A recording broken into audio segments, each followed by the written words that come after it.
জন্মের আগেই লেখা ছিল কষ্ট। মেঘলার জন্মটা কোনো উৎসব নিয়ে আসেনি। গ্রামের মানুষ বলতো, গরিবের ঘরে মেয়ে জন্মানো আনেই নতুন দুঃখ। তার মা শিরিম বেগম তখন নিজেই আধপেটা, বাবা কাদের আলী দিনমজুর। যেদিন কাজ থাকত সেদিন ভাত চুটত, যেদিন থাকত না সেদিন শুধু পানি। মেঘলা যখন মায়ের পেটে, তখন থেকেই সে শিখে ফেলেছিল ক্ষুধা কাকে বলে। মেঘলার শৈশব ছিল ছোট্ট, খুব ছোট্ট। সে খেলনা পায়নি, পুতুল ছিল না, কিন্তু মায়ের আঁচল ছিল। সেই আঁচলটাই ছিল তার পৃথিবী। বাবা রাতে বাড়ি ফিরলে তাকে কোলে নিত। মেঘলা তখন বাবার মুখে হাত দিয়ে বলতো, বাবা তুমি খুব কষ্ট করো। বাবা হেসে বলতো, তুই হাসলেই সব কষ্ট শেষ মা। সেদিন আকাশটা ভারী ছিল, বৃষ্টি নামার আগের নীরবতা। বাবা কাজ খুঁজতে বেরিয়েছিল, মা ঘরে ভাত বসিয়েছিল। মেঘলা উঠোনে বসে বৃষ্টির ফোঁটা ধরছিল। হঠাৎ একটা বিকট শব্দ, চিৎকার, লোহার গর্জন। একটা বেপরোয়া ট্রাক রাস্তা ছেড়ে ঢুকে পড়ে ঘরের ওপর। মা দৌড়ে আসে, মেঘলাকে বুকে চেপে ধরে। এক মুহূর্ত, এক নিঃশ্বাস, সব শেষ। লোকজন বলল, আল্লাহ মেয়েটাকে বাঁচাইছে, কিন্তু কেউ জিজ্ঞেস করল না সে কেন বাঁচল। মেঘলা তখনও বুঝতে পারেনি মায়ের বুকের উষ্ণতা কেন ঠান্ডা হয়ে যাচ্ছে। সে শুধু বলছিল, মা উঠো, আমি ভয় পাচ্ছি। হাসপাতালের আলোটা খুব সাদা ছিল, মায়ের মুখটা ফ্যাকাশে। মেঘলা মায়ের হাত ধরে রেখেছিল, ছাড়েনি। মা কষ্ট করে চোখ খুলে তাকালো, ঠোঁট কাঁপল। মা শক্ত হ, এই দুই শব্দ। এরপর নীরবতা।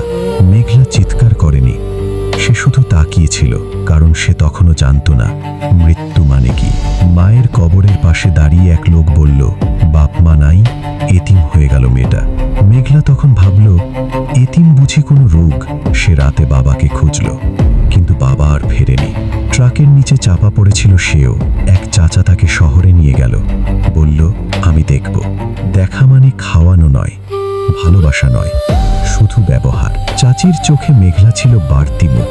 এতিম মেয়ের আদর করলে মাথায় উঠে যায়। প্রথম রাতে মেঘলা ভাত চাইলে চাচি বলল, আগে কাজ শেখ। পেট মোচড় দিচ্ছিল, চোখে পানি। সে মায়ের কথা মনে করল। সেই রাতে সে না খেয়েই ঘুমালো। পাড়ার সব বাচ্চা স্কুলে যায়, মেঘলা জানালার ফাঁক দিয়ে তাকায়। একদিন সাহস করে বলেছিল, চাচি আমিও পড়তে চাই। উত্তর এসেছিল, এতিমদের পড়াশোনা লাগে না। 10 বছর বয়সে মেঘলা কাজ করতে গেল। ভুল মানেই চর। মেঘলার হাত খসখসে হয়ে গেল, পায়ের তালু ফেটে রক্ত, কিন্তু কেউ দেখল না। 10 বছর বয়সে মেঘলা কাজ করতে গেল। ঘর মোছা, বাসন মাজা, কাপড় ধোয়া, ভুল মানেই চর। মেঘলার হাত খসখসে হয়ে গেল, পায়ের তালু ফেটে রক্ত, কিন্তু কেউ দেখল না। 10 বছর বয়সে মেঘলা কাজ করতে গেল। ঘর মোছা, বাসন মাজা, কাপড় ধোয়া, ভুল মানেই চর।